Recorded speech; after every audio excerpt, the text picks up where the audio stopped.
dami-dami ng mga lalaki. Dito ka talaga sa hampas lupa na to. Mahirap sila! Dahil kabakuyan ang ginawa ninyo. May dugo. Wala dito ang asawa ko. Lumalas kayo! Ganon! Pati asawa ko nadamay mo! Wala kaming masamang intensyon sa pagpunta dito. Niligtas lang namin ang tatay mo.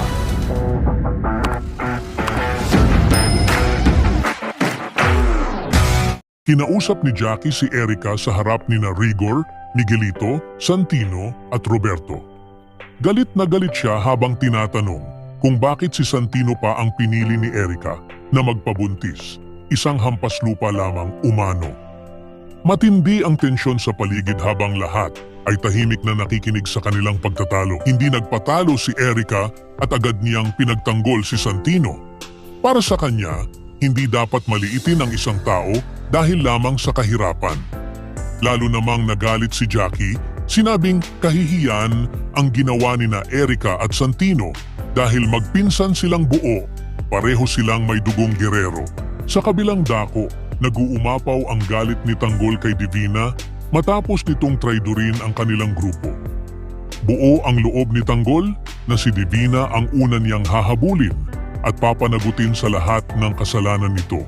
Habang nag-uusap sina Tanggol at Enteng, napansin ni Tanggol ang isang lalaking binubugbog sa kanto, si Mauro.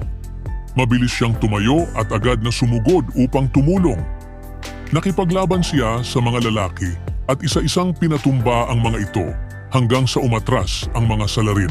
Matapos ang laban, agad nilapitan ni Tanggol si Mauro at tinulungan itong makatayo. Dumating si Linda, halos luhaan, at nakiusap kay Tanggol na tulungan silang dalhin si Mauro pa uwi upang makapagpahinga. Pagdating sa bahay nila Mauro, agad nilang pinaupo ito habang patuloy ang pag-aalala ni Linda. Dahil sa ingay, lumabas si Punggay upang alamin ang nangyayari at laking gulat niya nang bumungad sa kanya ang mukha ni Tanggol. Agad bumunot ng baril si Punggay at itinutok ito kay Tanggol. Ngunit hindi siya nakagalaw nang mabilis ding bumunot ng baril ang mga kasamahan ni Tanggol at tinutukan siya pabalik. Napasigaw si Linda sa gulat, umaasang matatapos ang tensyon bago pa ito lumala. Mabilis na nagsalita si Tanggol upang magpaliwanag. Ipinaliwanag niyang wala silang masamang intensyon at nagkataon lamang na nadaanan nila si Mauro, kaya nila ito tinulungan. Bahagyang humupa ang tensyon ngunit nanatiling alerto ang bawat panig, handa kung sakaling muling sumiklab ang gulo. Sa kabuuan ng mga pangyayari, makikita ang patuloy na pagigting ng tensyon sa pagitan ng mga pamilya at magkakaugnay na tauhan. Nagsimula ito sa pagkakagalit ni Jackie kay Erica dahil sa relasyon nito kay Santino, isang ugnayang hindi lamang labag sa kanilang dugo, kundi itinuturing ding kahihiyan ng mga gerero. Sa kabila ng galit, ipinaglaban ni Erica ang kanyang damdamin at ipinakita na hindi kayang sukatin ng yaman o antas sa buhay ang tunay na pagmamahal. Habang patuloy ang sigalot sa pamilya, sa kabilang panig naman ay nagiging mas madugo ang mundo ni Tanggol. Ang kanyang determinasyong papanagutin si Divina ay patunay ng kanyang pagkakapit sa hustisya.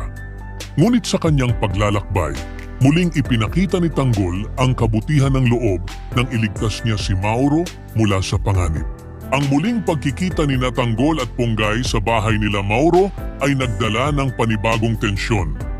Ang mabilis na paglalabas ng mga baril ay sumasalamin sa takot at kawalan ng tiwala sa isa't isa. Gayunpaman, ipinakita rin dito na may pag-asa pa para sa pagkakaunawaan nang pumagitna si Tanggol at ipaliwanag ang kanyang layunin. Sa dulo, nananatiling hindi malinaw kung saan patutungo ang mga relasyon ng bawat isa. Kung may kapatawaran, pagkakasundo, o mas matinding paghihiganti pa ang kasunod. Ngunit isang bagay ang malinaw. Sa gitna ng galit, pagtatanggol, at pagdurusa, bawat isa ay patuloy na lumalaban para sa kanilang pinaniniwalaang tama. Ibahagi ang inyong saloobin sa comment section.